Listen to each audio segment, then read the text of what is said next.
Let's take a look at this Blazer. This is kind of some stuff that maybe you want to be looking for if you're going to buy something that's already been restored or it looks like it's been restored. You know, it's got a nice paint job on the outside, a few little dents that look like maybe they happened after it was painted. So this one looked pretty good altogether till we started digging into it a little bit more. First obvious telltale sign is whether your panels align. Panels not aligning is your first uh-oh, and then you kind of look down here at your edge and you can see that some stuff was likely welded in, something was patched in there.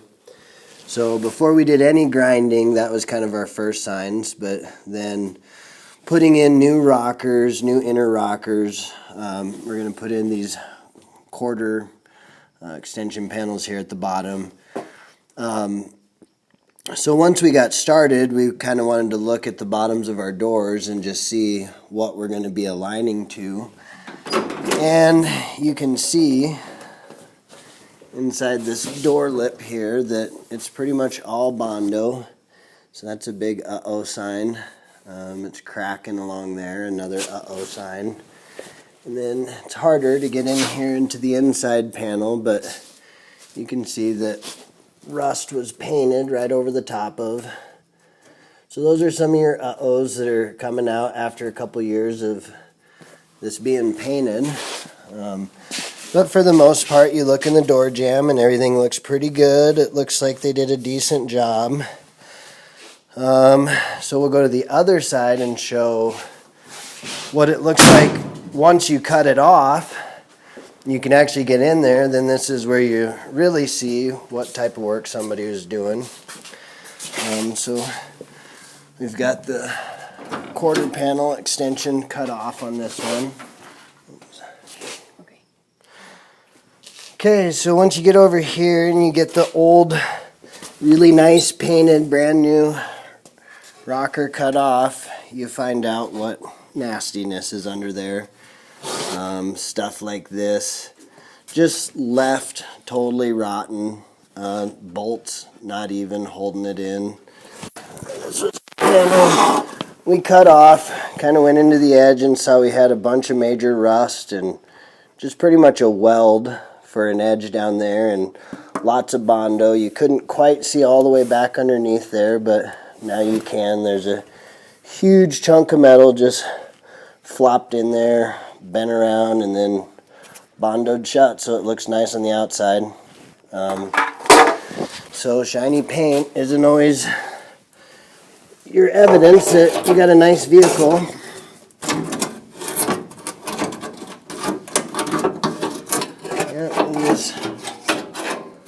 That's kind of what it looked like before we started digging into it. And on this side you could see that there was some patch done on the floor, and that was kind of our first telltale sign that we needed to dig into what they did underneath of this. So we were just replacing the floor pan, and as we got over here to the edge, saw that I'm not even real quite sure what they did. They added in a piece of metal here. And then this inner rocker panel, they had just kind of rust welded in there. So I guess as far as, you know, if you're doing this for yourself and this is going to be your vehicle that you're going to drive until it rusts out, I don't really have a problem if you want to cover up rust and not fix it. But if you're ever going to sell it, I think this is pretty bad work to be selling. And, you know, that's the thing about, I guess, doing your own stuff. If you're keeping it, You can get away with just about anything. But if you're selling it, it's kind of good to be honest, I think, and then tell people what's underneath of it, that you didn't fix it correctly, because now, you know, this guy's got quite a few hours wrapped into us just fixing old stuff that should have been fixed underneath, that he could have never guessed. He could have never seen that. He's going to have quite a few hours himself into doing a lot of these patches himself. This is a guy who knows what he's doing. So we're going to cut all of this stuff out of here. We're just going to fab in the brackets. So here's another way that we can maybe cut some corners for the guy here and keep our project moving. Instead of ordering more parts, we're just going to kind of build this piece and get it fabbed in there to where it's cut out and there's no more rust. Then we're going to, once we get the mouse nest and everything out of these rocker boxes, we're going to get in there with some POR 15 and neutralize all the rust that's left, but all that's just surface rust. This is straight through structural integrity rust. So we're going to have to cut all this out and build a new corner here where we put in our new quarter patch panel. This old panel was smushed in about a ½ inch too much and then filled up with Bondo, so we're not going to do that. But this is just one of those areas where, you know, this guy isn't having a show truck, he's having a driver truck. I believe he's probably going to own it the rest of its life. So he doesn't care that it's not all factory stamped steel in here and it looks all factory original. If someone were to take this all back apart, they won't have to take this apart again, and we'll fix that to where no one's ever going to know it. You know, if you're wanting a show truck and you're wanting it to be exactly seam for seam the way it was, well then we'd make sure this was made exactly the way it looks from the factory. It might not be perfectly factory, but it's going to be perfectly fitting and the right distance. So then you can see on this door had a little bit more of the Bondo just covering stuff up. There's actually places here where there's not even a door, it's just Bondo. There's rust and Bondo and more rust. So that's pretty scabby work. I don't know why people do that. I think that's a waste of time, and I think it'd be better to just leave it rusted and let people know there's rust there and you're going to have to fix it, rather than waste your time painting and stuff. But we're going to do the same patch up here on this pillar. For this project, we're not going to cut the rocker boxes out. Now, rocker boxes are specific to Blazers. The Chevy pickup cabs don't need them, but this is where they brace this body from the underside. So as we're cutting all of this structural integrity out of here, well, what integrity there was, we're gonna possibly shift where this stuff is at. So we braced everything,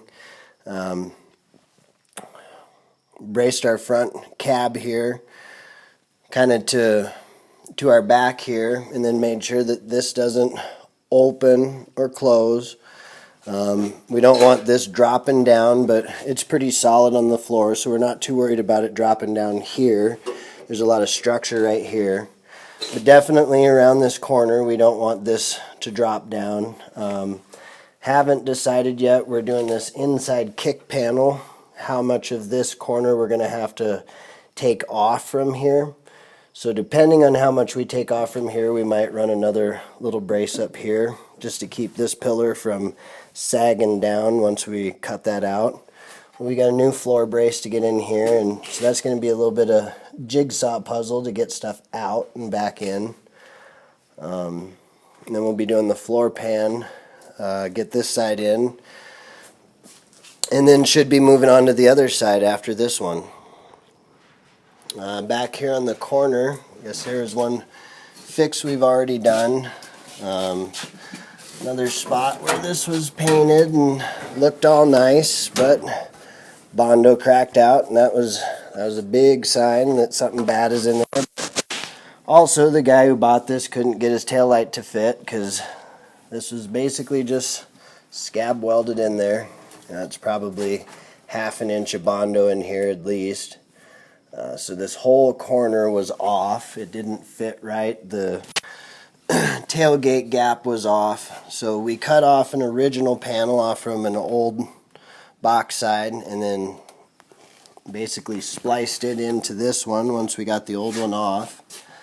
So now it's got the factory hole here for the tail light. The tail light housing will fit. Oops. We can push that tailgate shut.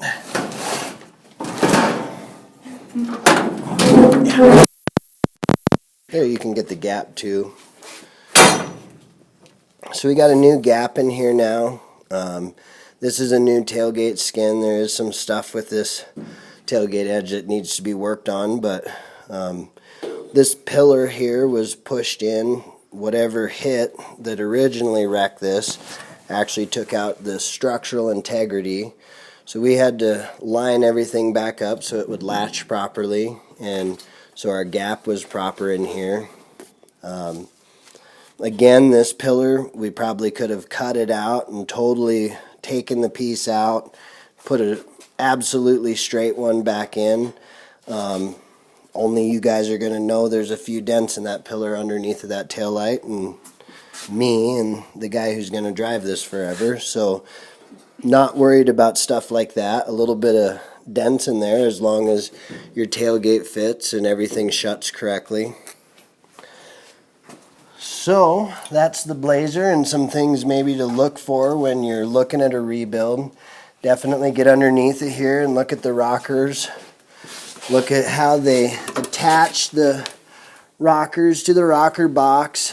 It's going to be hard to see this, but you can see it if you get a flashlight and look clear down in there in this back corner. You'll see that brace in there. This brace will be completely covered, so you won't be able to see that. But you can tell by looking at the front with these slip-on rockers. If they didn't weld any of that edge in there and they just had that laying over the top of it, which these were, that's another one of those telltale signs. We can go to the other side real quick and show you what that is. But you want to see if they've been welded in the front. You want to get behind here and look in here. Want to look underneath at that rocker box and make sure it's solid and not rotted through.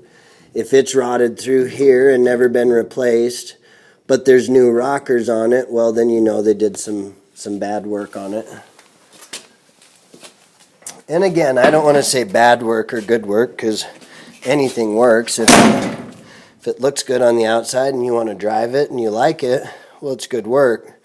But if you're going to sell it, then I think there's a certain standard we need to follow in the industry to make sure that stuff's done to where it doesn't fall out and go bad. Here's another thing you weren't able to tell.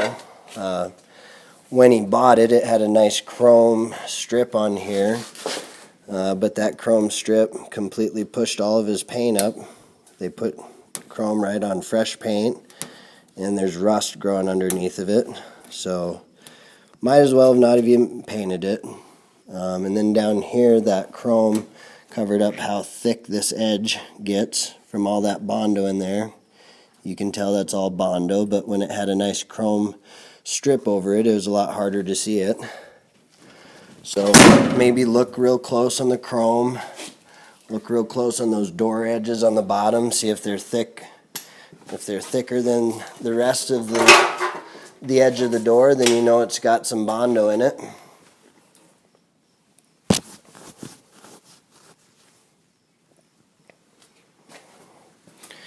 Yeah, and then maybe if we come over here, I'll just show this last kind of telltale sign of these rockers. Another thing that can cover it up is this splash guard here. I don't know if that's an original piece. It kind of looks semi-original, but if you pull it back, you can look in there. So this covers up where your rocker comes together in there, but if you pull that up, You can see back in there, these weren't even welded on. They're just kind of floating in there. You can even pull it.